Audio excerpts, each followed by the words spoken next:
y'all? Hey, what it do? What's up? Your girl G here, and we are right back at it, y'all. We're gonna get into this episode of Real Housewives of Potomac, you guys. So, Real Housewives of Potomac, y'all already know how a bunch of us are feeling about this season.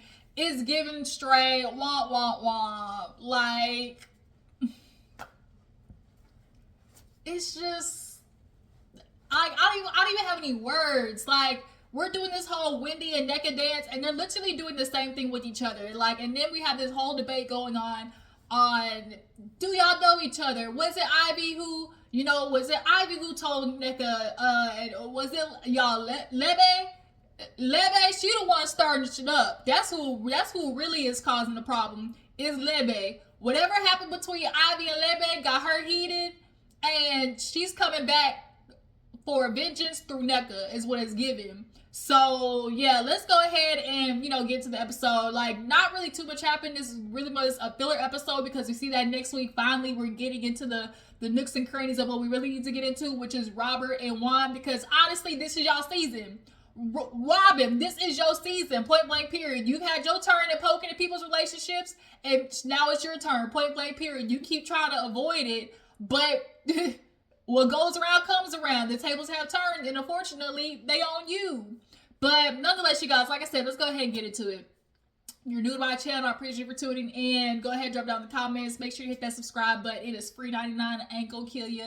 Ain't gonna touch your bank account, no nothing. And if you're new to my channel, go ahead, drop down in the comments and let me know where you found your girl at, all right? How did you come across Gigi with the juice, all right? And everybody who's already part of the family, y'all know what's up. Make sure to let me know that you stopped by hitting that thumbs up button. Please, please, please. It does your girl favors with the algorithm and all that good stuff, So go ahead and hit that thumbs up button, all right? Do me a favor, okay? So we open up the episode. We got Mia, Ashley, and Giselle all together, and they are, shopping because Ashley has informed everybody they are going to the good old, country state of Texas, the state that I live in as well. Texas is getting a little chilly right now, so it's been a hoodie, sweater weather up in this piece, okay? It's gonna be like 38, I think, today. But nonetheless, of course, they're discussing, pickleball gate. And of course, Giselle, y'all already know how she feel about Wendy in the first place. She hasn't forgiven Wendy ever since Wendy tore her ears up, okay, at that damn, where did they go? Where they went, I think that was the same, the trip they went, like, wine tasting or something like that. Wendy lit Robyn and Giselle's ears up, and they needed it. And the funny part is, Giselle always like, you got a little bit of narcissistic traits, my G, because at the end of the day, you get mad at Wendy for her reaction, but you forget what you did to cause it. And you're doing the same thing with Candace, which we'll get into at the end of the episode. But we all know what it is. It's that light-skin privilege. Everybody has your privilege. Everybody in life has their privileges. It's just what you do with them. And what we see, Giselle, what you do with your privileges is nothing but sheer, pure, unadulterated haterism evil, okay? But yeah, she's obviously against Wendy. I mean, Nneka, she's a lawyer. She got no reason to lie. I just feel like Nneka, she came in, real believable, and I just can't, we all know Wendy's mother. Now, the only thing that I know for without a shadow of doubt, where we like, yeah, Wendy mama did this, is that whole, rain down hellfire, thunderstorm. I absolutely believe that she called Lebe and tried to Satan it up, absolutely believe that part. But Nneka, girl, you ain't scotch clean. Like, you just not. But of course, Giselle, she's not gonna ever be Team Wendy, so they believe it. And of course, Ashley's like, I didn't want to I'm not gonna believe Nneka immediately. I still holding pod because she came in with such conviction, and so, basically, Ashley wants to be like, the jury's still out. Girl, you part of the reason why this got started again. It was already brewing behind the scenes, but Ashley just definitely came over and was like, oh, this is brewing. Let me just go ahead and sprinkle a little something, sprinkle a little gasoline on this fire, and then she stepped back and watch it go up in flames. And that's what's happening with Wendy and Nneka.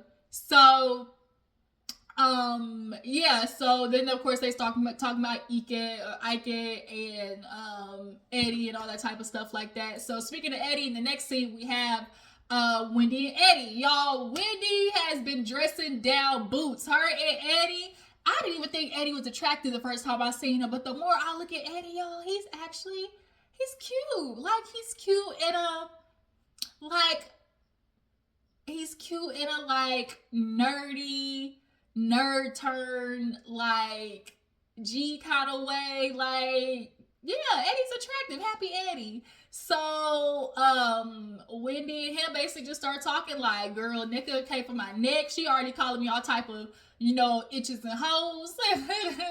And so nothing but biatches. And she's like, I'm just not understanding. And then of course, Ike, he came for Eddie, and of course, in the confessional, the producers was like, well, was he friends with Ike? Like, was he Facebook friends? Now, here's the gimme gotcha where Wendy, like, I'm catching you, because she wanted to focus on you don't know everybody in college, not personal friends. See, there's like, we know Eddie and him weren't personal friends, like, in person. But the Facebook friends part is what we need to pay attention to, because yes, y'all may not have known each other in college or knew of each other, but y'all knew each other enough to be Facebook friends, and enough to where it was feeling like you needed to go unfollow him. And so that's what we're trying to get to, is like, you unfollowed him under what pretenses, right? If you didn't really know him like that, wasn't really involved with him like that, you wouldn't have felt the need to go unfollow him. And see, that's the thing. Regardless of you only followed him because y'all went to college together, or you only followed him because, the cousin-in-law situation, like, whatever the reason was, you were still Facebook friends with him, and we're trying to get to the unfollow part. He unfollowed him for what reason? Like, so that's the part where, like, Wendy and Eddie have definitely been doing the deflecting. But yeah, so of course they're talking about the situation, and Eddie's like, well, how are you gonna get on with her, going to Austin and everything? And of course Wendy's gonna be all, real, what's the word, countess, like, what's the congeniality? She's gonna be real congeniality, keep it real, prim, proper, and poised. And the funny part is, if you actually pay attention to Wendy and Nneka, they are quite similar. Like, it's really funny because they are quite similar in their approaches, the way that they talk, and their stances, like, they are very quite similar. But moving on, speaking of Nneka, she goes with her dude to like the fertility doctor or whatever, and he was already kind of cracking jokes. She's like, you didn't even want to be here in the first place. Remember, I had to drag you here. So I guess he didn't want to come. Now, see, there's a part of me that's kind of feeling like, bro, you didn't want to come because you didn't want to hear no bad news. And was it me, or did I catch the doctor low-key give this man bad news? I'm feeling like, and they just kind of brushed over it, because here's the thing. He came in, and of course they were sitting down talking about Wendy and whatnot, and she's, obviously she says that she is a little disappointed with how, she acted about the situation, but she was just so upset and things, holding stuff in, that it just kind of like, overflowed out. And I think where she is upset is that she kind of let herself get to the point where she started calling Wendy out her name. I don't think she ever intended to get that far, but sometimes these new girls come on, and then it's lights, camera, action, and then you got the other girls kind of like hyping you up to, make sure you check that bitch, check her, you better check her type situation. And of course, Ashley behind the scenes, like, all of these ladies producers, like, I don't think, she just kind of got lost in the sauce, and I think that's what she's more upset about. But down to the nitty gritty, she still feels like your mama was praying. She was praying to the Lord for it to be, I set fire to the rain, watch it burn. Yeah, okay. Wendy's boss said, let me watch it burn. So the doctor comes in, and she starts saying, like, doctor, we've been trying for a baby. It's been 7 months. She's obviously feeling pressure because, of course, women gotta have your baby. Make sure you get married, have your baby. And I love this idea, which is what more couples should do: get married and spend time with each other. Because once you have that kid, there ain't no going back. Any person who's had a kid literally say, like, y'all enjoy your time together. Like, go out, try. Like she said, I wanted to get married, travel the world, take trips, and then, do the baby later. Like, once you have a baby, all that shit got the window, okay? And so the fact that they're pressuring her, they're sitting there being like, well, if you don't give him a baby, he gonna leave you. I was like, yo, but we know, especially in like the foreign cultures, they don't play about that. But so she ends up talking to the doctor, and she's like, I've been taking my prenatals, and Ike wants to chime in with his, doctor, I don't think we're doing it, we're not doing it enough. I just think we're not doing it consistently and not the regular enough, with his accent. And so the doctor, I guess he Nigerian too. And so we heard the name. He was like, oh, what parts, what tribe, da-da-da-da. And so they had a little bit of, commonality. And this is where I kind of feel like low-key the doctor was on some bullshit, because he was like, oh, typically what we look into is, the sperm specimen and, your low volume, but, I have no concern about that. What? Am I tripping? But that's not a good thing, is it? Like, you're discussing, like, he was probably of low volume as far as, like, sperm count, because if you don't have a lot of sperm count, that does play into fertility. A lot of times it's so easy to put it on the woman that people are always checking in on the woman being the problem. But no, a lot of you niggas out here, y'all dudes ain't swimming the way y'all think it is. And now part of me kind of feels like low-key the doctor didn't go into it because he didn't want to embarrass him on national TV. Like, that's the vibe I'm getting, because, a lot of these dudes, they equate, like, their sperm to, like, their manhood and stuff like that. And I feel like he just kind of low-key brushed over it. It was like, well, you still give yourself, 6 to 7 months. And niggas like, that's not really what I was looking for. I was looking kind of like for whatever type of, maybe, acumen or something to or a regimen to go off of, but he just kind of breezed over like, well, give yourself 6 more months. And I think he's like, kind of feeling like, well, even with his low volume, still try, but then if that still don't work, then we'll come back in. Like, I was something about that, where he just, the way he was, he was like, starting with the men and with Ike, he had low volume, but I'm not worried about that. Like, I just caught in my gut, because he was like, oh, my fellow Nigerian brother, he didn't want to put him out there like that. That's what I'm feeling. Like, that's what I'm really feeling. But back to Nneka, she wasn't appeased. And so, of course, he getting up because he like, oh, yeah, I'm a king. My swimmers, we king. And it's like, ugh, roll your eye. Just eye roll moment. And then he kept talking. He was like, see, baby, you just got to listen to me. I'm the doctor here, And she's like, shut up. Stop talking. Y'all, Nneka got a little mean streak. The way they be talking to each other, the way he told her to be quiet at pickleball, and the way she told him to shut up at the doctor's office, yo, I think behind the scenes, they be cussing each other asses out. Like, for real. So moving on, what happened after that? I think this is when all the girls get together. Is there a scene I'm missing? Oh, with Mia. I feel like I'm missing something, Mia. Long story short, y'all, Mia and G going to therapy together because things have changed ever since they went from the big house to under the bridge with Ashley mama.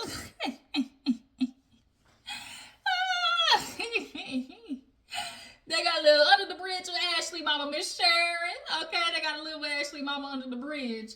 Nonetheless, money has changed, and so that's shifted the dynamic. And basically, Mia wants to put it on, now that he's working so much, but I want him to be involved in the kids' lives, because obviously children only grow up once, And G kind of feeling like, well, girl, I was almost close to retirement, but then this shit happens. Like, I got to catch back up. I wanted to be at a certain point economically before, I just really sat back. And so Mia just kind of discussing how,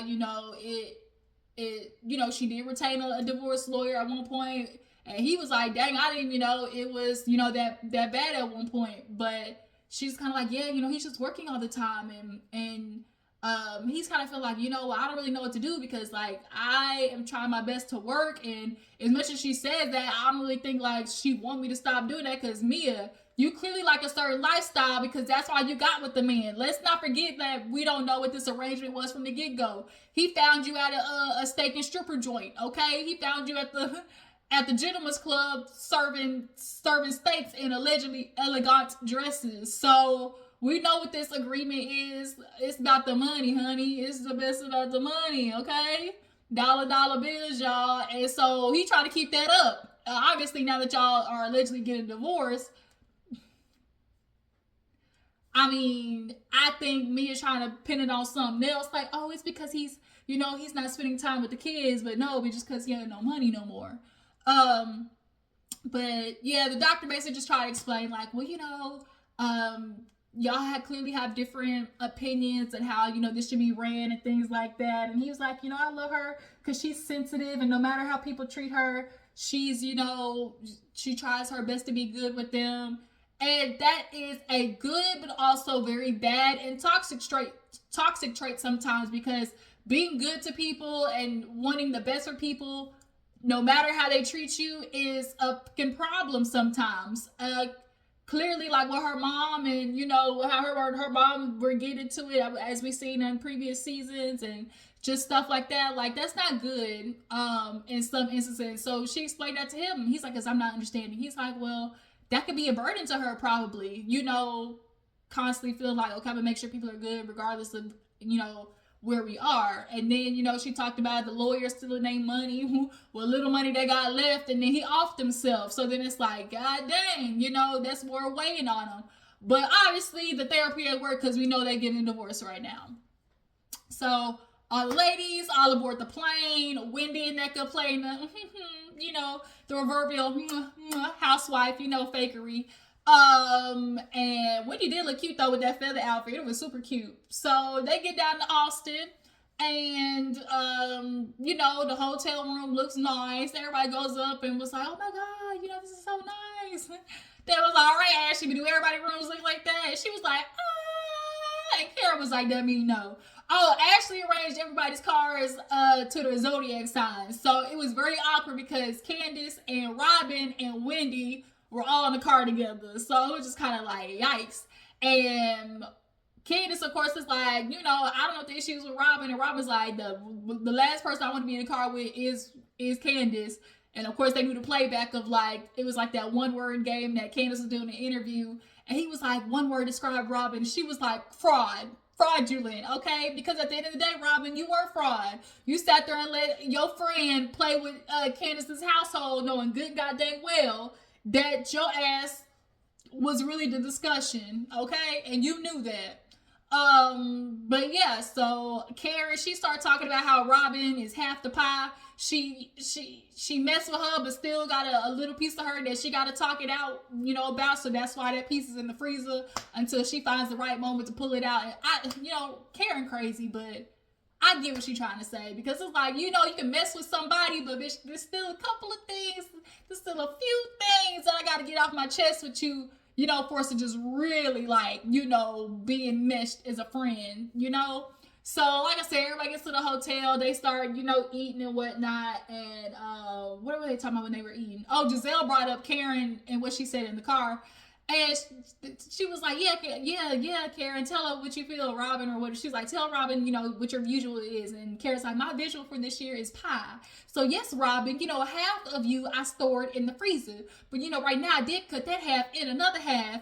But we'll discuss that later. And so Karen just kind of like, bitch, what the f- are you talking about? Like, Robyn does feel like Karen went to issue with her, but also this past season that Robyn was going for Karen, like she was. And so it's just kind of like Giselle and Robyn do the same thing. If y'all be poking at people when it's time for them to poke back, y'all don't like it.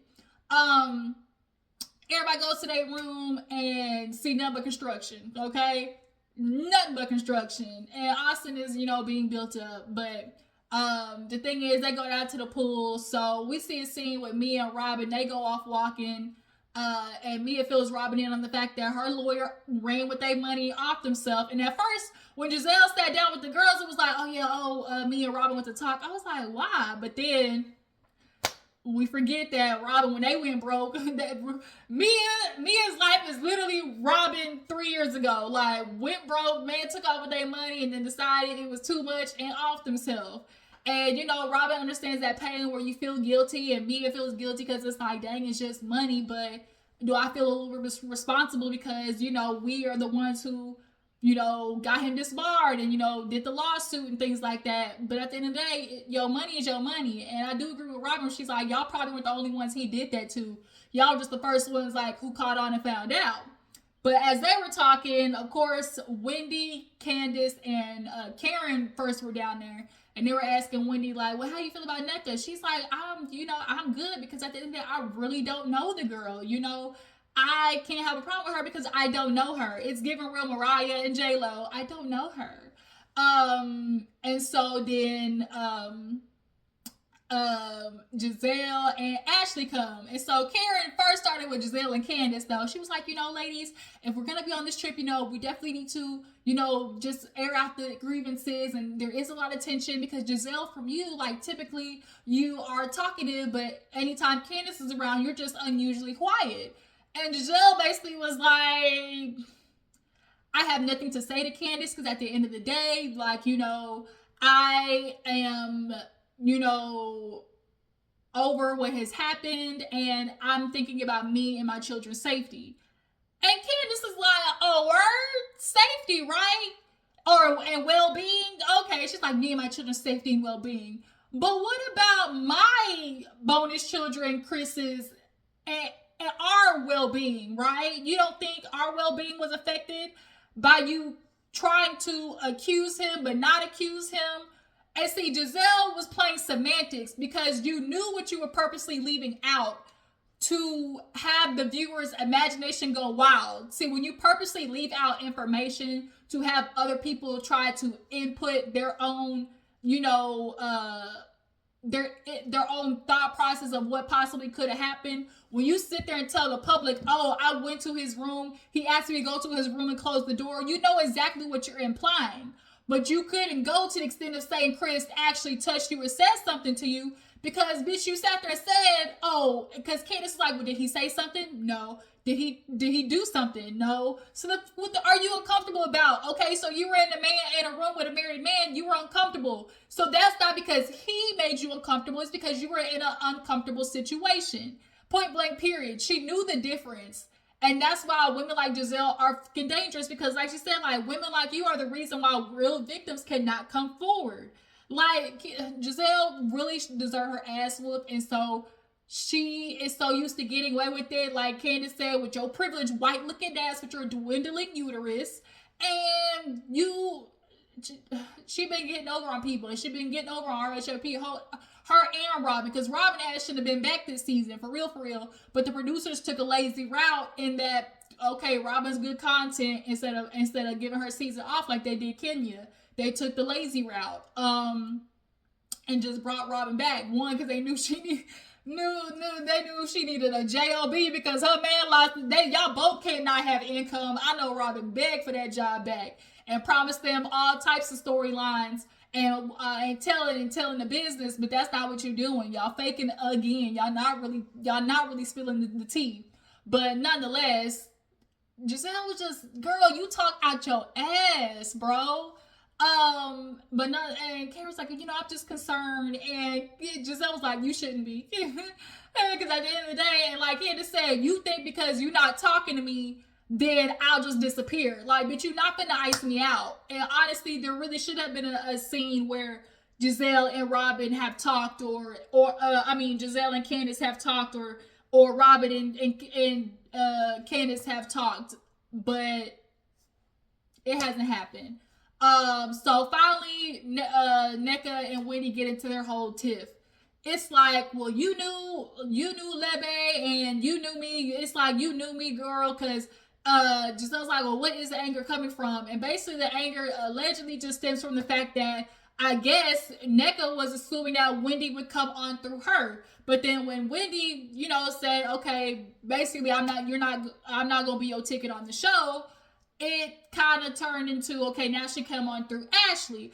I do think producers behind the scenes was kind of fueling some fire. I'm not gonna lie, because they knew it would be good for TV.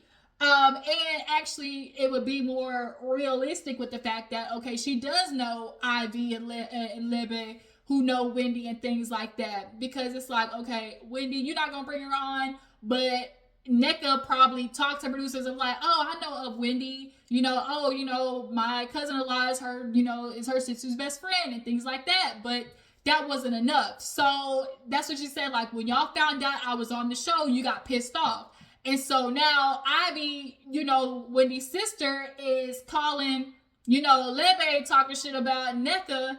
And then when Ashley then comes back and tells Wendy about what Nneka said about the whole Osu shit, then now that makes Wendy's mama call Lebe and talk about, girl, have you heard about me, bitch, the way I be praying?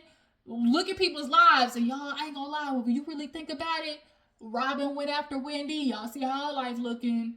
Mia went after Wendy. Y'all see how her life looking. Like, people's life. But that could also just be the universal karma.